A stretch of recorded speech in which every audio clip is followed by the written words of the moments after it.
안녕하세요. 여러분의 지적 탐구를 위한 동반자입니다. 오늘은 여러분께서 보내주신 그 신학 자료들을 좀 바탕으로요. 기독교 신앙의 진짜 핵심이라고 할 수 있는 하나님의 언약 개념, 이걸 좀 깊이 파고드는 시간을 갖겠습니다. 네, 안녕하세요. 이 언약이라는 주제가 사실 굉장히 중요하죠. 네, 바로 본론으로 들어가 보죠. 오늘 자료들이 던지는 질문이 상당히 흥미로워요. 왜 어떤 분들은 분명 예수님을 믿는다고 하는데 삶에서 그 약속된 기쁨이나 자유 이런 걸 온전히 누리지 못할까요? 그렇죠. 전도할 때는 막 행복하다고 말하는데 정작 본인 삶은 그렇지 못한 경우 생각보다 주변에 많을 수 있죠. 맞아요. 오늘 살펴볼 자료들은 이 문제의 원인을 좀 뜻밖의 관점에서 진단합니다. 그러니까 많은 신자들이 그리스도를 믿으면서도 자신도 모르게 그 은혜에 기반한 새 언약이 아니라 인간의 노력 중심인 옛 언약의 방식으로 신앙생활을 하고 있을 수 있다는 거예요. 네, 그럴 수 있습니다. 이게 무슨 의미인지 오늘 좀 자세히 들여다보면 좋겠네요. 우선 자료들은 복음 자체가 가진 그 어마어마한 잠재력, 이걸 강조합니다. 단순한 교리가 아니고 한 사람의 생각, 마음, 가치관, 삶의 당식 전체를 아주 근본적으로 변화시키는 혁명적인 힘이 있다는 거죠. 네, 그 복음의 능력이라는 게 정말 대단하죠. 그리고 이 복음의 심장에는 바로 하나님의 사랑이 있다고 말해요. 근데 이 사랑이 뭐랄까 머리로 아는 지식이 아니라 하나님과의 깊은 관계 속에서 체험될 때, 그때 비로소 그 진가를 발휘한다고 합니다. 맞아요. 지식과 경험, 이 사이의 간극이 생각보다 크다는 거죠. 하지만 현실에서는 많은 신자들이 이런 강력한 변화나 깊은 행복감을 체험하지 못하고 여전히 그 삶의 무게에 힘겨워하는 모습을 보인단 말이죠. 여기서부터 오늘 탐구의 핵심 질문이 시작되는 겁니다.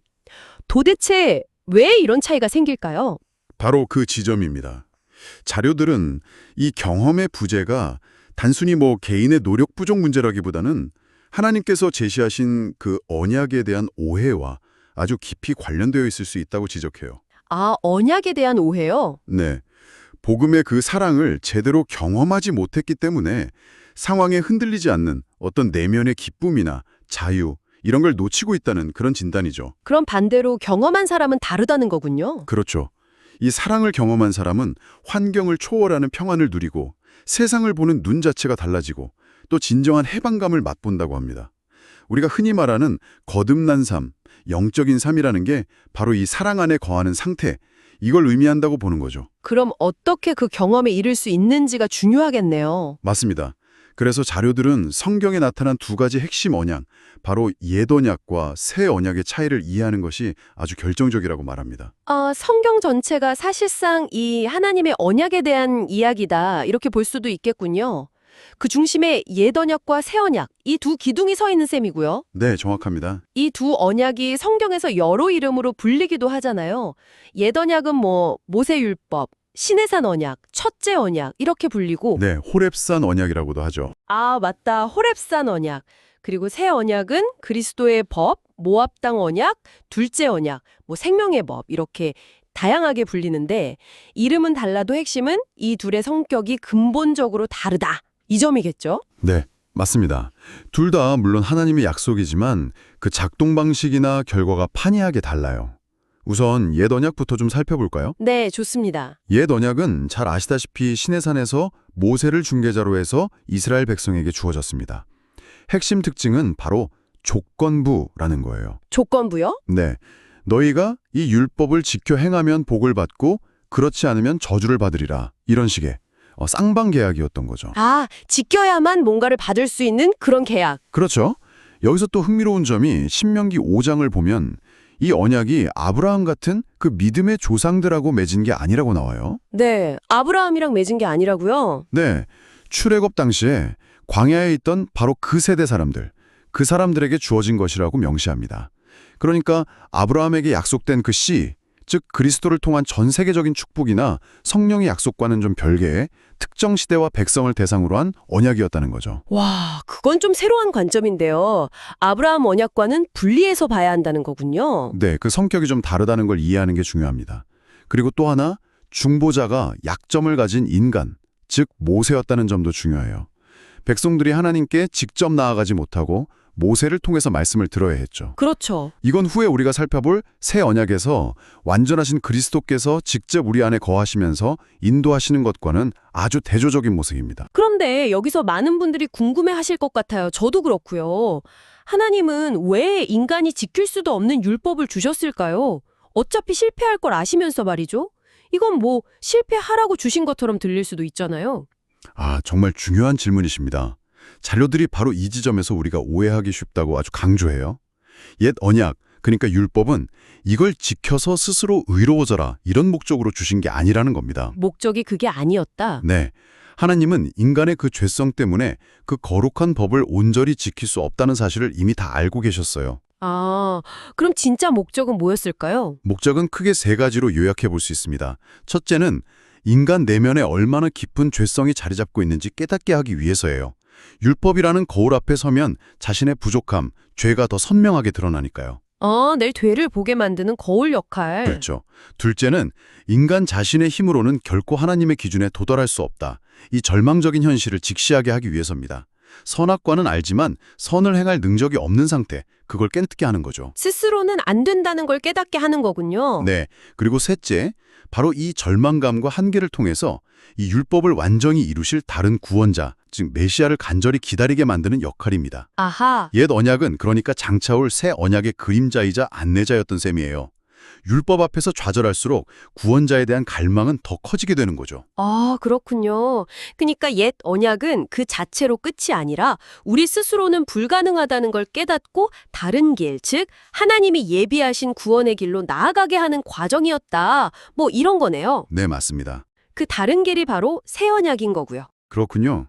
하나님은 인간의 실패를 넘어서는 구원을 이루시기 위해서 처음부터 다른 차원의 언약, 메시아를 통한 새 언약을 계획하고 약속하셨던 겁니다. 그럼 이 새 언약은 옛 언약하고 어떻게 다른 건가요? 특징들을 좀 더 구체적으로 설명해 주시면 좋겠어요. 새 언약은 여러 면에서 옛 언약과 아주 극명한 대조를 이룹니다.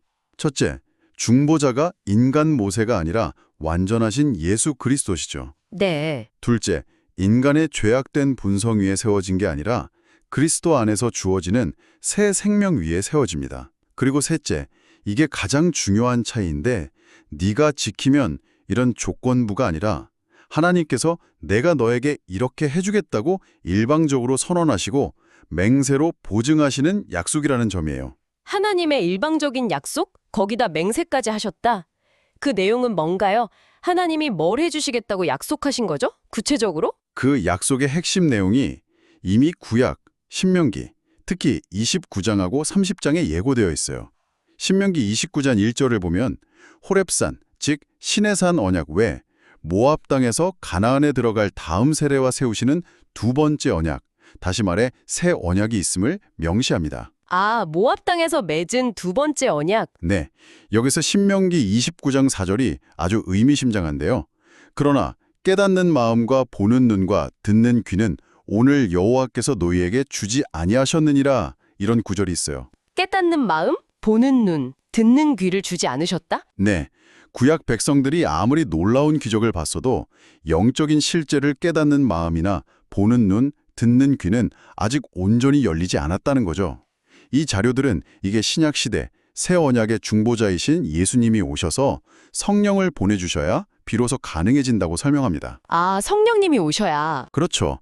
성령을 통해 그리스도의 마음을 품고, 이게 깨닫는 마음, 영적인 눈이 열리고 보는 눈, 내면에서 주님의 음성을 듣게 된다는 듣는 귀겁니다. 와, 구약에 이미 그런 예고가 있었다는 게 참 놀랍네요. 그리고 이 새 언약이 하나님을 맹세로 보증되었다는 점, 이게 중요해 보입니다. 보통 약속하고 맹세는 그 무게감이 다르잖아요. 맞습니다. 히브리서에서도 하나님께서 그 약속의 불변함을 나타내시려고 맹세로 보증하셨다고 강조하거든요. 그리고 예수님 자신이 이 영원한 언약의 보증이 되셨다고 말하고요. 예수님이 보증이 되셨다. 네, 히 7.22. 또한 이 새 언약은 옛 언약과는 다르게 하나님이 아브라함에게 하셨던 그 맹세, 즉 그의 씨 예수를 통해 만민에게 복을 주고 성령의 약속을 주시겠다는 그 약속을 직접 성취하는 언약입니다. 아브라함 언약의 성취군요. 네, 그리고 이 약속은 당시 사람들뿐만 아니라 시대를 초월해서 오늘 우리에게까지 유효한 영원한 언약이라는 점이 분명히 선포됩니다. 그렇군요. 하나님의 일방적인 맹세, 아브라함 약속의 성취, 그리고 시대를 초월하는 영원함. 이게 새 언약의 중요한 특징들이네요. 그럼 이 새 언약의 가장 핵심적인 약속, 하나님이 내가 해주겠다고 맹세하신 내용의 그 알맹이, 그건 뭔가요? 그 핵심이 신명기 30장 6절에 딱 압축되어 있습니다. 제가 한번 읽어볼게요. 내 하나님 여호와께서 내 마음과 내 자손의 마음에 할례를 베푸사 너로 마음을 다하며 뜻을 다하여 내 하나님 여호와를 사랑하게 하사 너로 생명을 얻게 하실 것이며. 마음의 할례를 베푸사, 사랑하게 하사, 생명을 얻게 하실 것이며, 키워드가 마음의 할례, 하나님을 사랑하게 하심, 생명을 얻게 하심, 이렇게 보이네요. 네, 정확히 보셨습니다. 원래 육체에 행하는 의식이었지만 그 영적인 의미는 잘라낸다는 겁니다. 뭘 잘라낼까요? 자료들은 골로새서 2장을 근거로 해서 우리의 그 옛 본성, 그러니까 육신적인 생각과 방식, 자기중심적인 자아, 이걸 십자가에서 그리스도와 함께 잘라내고 장사 지내는 것을 의미한다고 설명해요. 옛 자아를 잘라내는 거군요. 네, 구약의 육체적 할례가 어떤 상징이었다면 신약의 마음의 할례는 실제적인 내면의 변화를 뜻하는 거죠. 그런데 이 마음의 할례를 누가 행하는 건가요? 내가 노력해서 내 마음을 막 바꾸고 그래야 하는 건가요? 바로 여기가 핵심입니다. 정말 중요한 포인트예요. 로마서 2장 29절은 성령으로 마음에 받는 할례가 참할례라고 아주 명확하게 말합니다. 성령으로 마음에 받는 할례. 네, 즉 새 언약의 정말 놀라운 약속은 내가 내 마음을 바꾸는 게 아니라 하나님께서 성령을 통해 우리의 그 돌같은 마음, 육신적인 생각을 제거해 주시고 새 마음을 주시겠다는 겁니다. 하나님이 직접 해주시겠다는 약속이죠. 와, 이건 진짜 패러다임의 전환인데요. 내가 하는 게 아니고 하나님이 해주신다?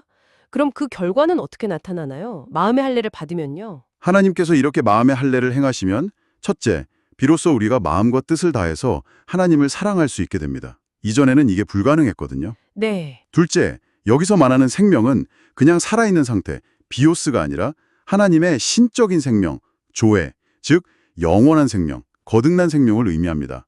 이 새 생명을 얻게 되는 거죠. 차원이 다른 생명. 그렇죠. 정리하면 옛 언약갈에서는 내 힘으로 율법을 지키려고 애쓰다가 결국 실패했지만 새 언약갈에서는 하나님이 주신 새 마음과 새 생명으로 인해서 자연스럽게 하나님을 사랑하고 그 뜻대로 살 수 있게 된다는 겁니다. 그럼 이 모든 놀라운 일들은 어떻게 경험할 수 있는 건가요? 특별한 노력을 해야 되는 건가요? 아니면 자료들이 강조하는 것은 놀랍게도 믿음입니다. 믿음이요? 네. 내가 노력해서 마음의 할례를 받고 새 생명을 얻고 하나님을 사랑하게 되는 게 아니라 하나님께서 새 언약을 통해서 이 모든 것을 해주시겠다고 맹세하신 그 약속을 믿을 때 하나님께서 그 믿음을 보시고 신실하게 약속을 이루어 주신다는 거예요. 믿을 때 하나님이 일하신다. 그렇죠. 이 새 언약의 약속이 바로 나를 위한 것임을 믿는 그 믿음 자체가 거듭남과 새로운 삶의 시작점이 된다고 보는 거죠. 그렇군요. 행위가 아니라 믿음이 먼저다. 이 말씀이시네요. 그럼 이렇게 하나님이 마음을 변화시켜 주시고 사랑으로 채워주시면 율법을 지키는 건 어떻게 되나요? 예전처럼 막 어렵고 부담스러운 건가요? 놀랍게도 더 이상 율법이 무거운 짐이 아니게 된다는 겁니다. 신명기 30장에서도 내가 오늘 내게 명령한 이 명령은 내게 어려운 것도 아니요 먼 것도 아니라고 말하거든요. 왜 어렵지 않게 되는 거죠? 사랑 자체가 율법의 완성이기 때문입니다. 로마서 13장 10절 말씀처럼요. 율법 조항 하나하나를 막 의식하면서 지키려고 애쓰는 게 아니라 내 안에 부어주신 하나님의 사랑과 새 생명으로 인해서 자연스럽게 율법의 정신이 삶으로 나타난다는 거죠. 그 말씀이 내 입에 있으면 내 마음에 있다는 그 구절 신30점 14하고 연결되는 거군요.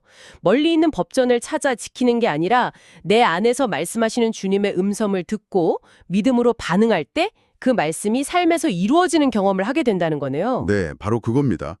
새 언약 백성의 특징은 율법 준수를 위한 어떤 고군분투가 아니라 내주하시는 성령님과의 교제 속에서 오는 자연스러운 순종과 기쁨이라고 할 수 있죠. 자, 오늘 이야기를 좀 정리해보죠. 옛 언약과 새 언약, 이 둘의 차이가 정말 극명하게 드러나네요.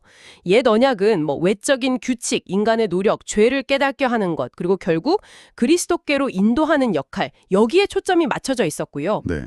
반면에 새 언약은 성령을 통한 내적인 변화, 하나님의 일방적인 약속과 맹세에 대한 믿음, 그 믿음을 통해 역사하시는 하나님의 능력, 그리고 그 결과로 주어지는 새로운 마음과 사랑, 하나님과의 직접적인 관계, 이렇게 요약될 수 있겠군요. 네. 아주 정확하게 정리해 주셨습니다. 여기서 자료들은 오늘날 우리의 신앙생활에 대한 중요한 성찰점을 제시합니다. 뭐냐면 많은 이들이 예수를 믿는다고 하면서도 여전히 옛 언약의 방식, 그러니까 자신의 노력과 의지, 어떤 종교적인 행위에 의존해서 하나님을 기쁘시게 하려고 애쓰고 있다는 거예요. 아, 믿는다고는 하는데 실제 작동 방식은 옛 언약 스타일이다. 그럴 수 있다는 거죠. 아무리 열심을 내더라도 그것이 새 생명에서 비롯된 것이 아니라 자기 의에 기반한 것이라면 결국 참된 자유와 기쁨을 누리지 못하는 종교 생활에 머물 수 있다는 그런 경고입니다. 듣고 보니 정말 많은 생각을 하게 되네요. 이 관점에 따르면 참된 복음의 능력을 경험하는 시작점은 내가 더 열심히 해야지 이게 아니라 네. 하나님께서 나에게 이 새 언약의 약속들을 이루어 주실 것을 믿습니다. 라는 그 믿음의 고백이 되어야 한다는 거네요. 이 믿음 자체가 변화의 문을 여는 열쇠라는 거고요. 네. 자료들은 바로 그 점을 강조합니다.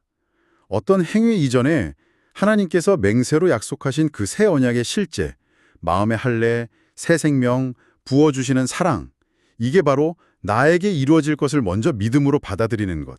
이것이 모든 것의 출발점이라는 거죠. 오늘 우리는 옛 언약과 새 언약의 근본적인 차이를 살펴보면서 왜 어떤 믿음은 좀 힘겹고 메마른 반면에 어떤 믿음은 생명력과 기쁨으로 넘치는지에 대한 아주 중요한 단서를 얻은 것 같습니다. 핵심은 내가 무엇을 하느냐에서 하나님께서 약속하시고 이루시는 것을 믿느냐로 초점을 옮기는 것. 바로 이 새 언약의 원리를 이해하고 받아들이는 데 있었네요. 네. 이 내용을 바탕으로 마지막으로 여러분께 이런 질문을 한번 던져보고 싶습니다. 만약 신앙의 핵심이 외적인 행위나 노력보다 하나님의 약속을 믿을 때 역사하시는 성령의 내적인 변화와 그 결과로 주어지는 사랑에 있다면 우리의 관심과 에너지를 이 내면의 실제에 더 집중할 때 여러분의 신앙과 일상에는 과연 어떤 구체적인 변화가 일어나기 시작할까요? 각자의 자리에서 한번 깊이 생각해 볼 질문인 것 같습니다.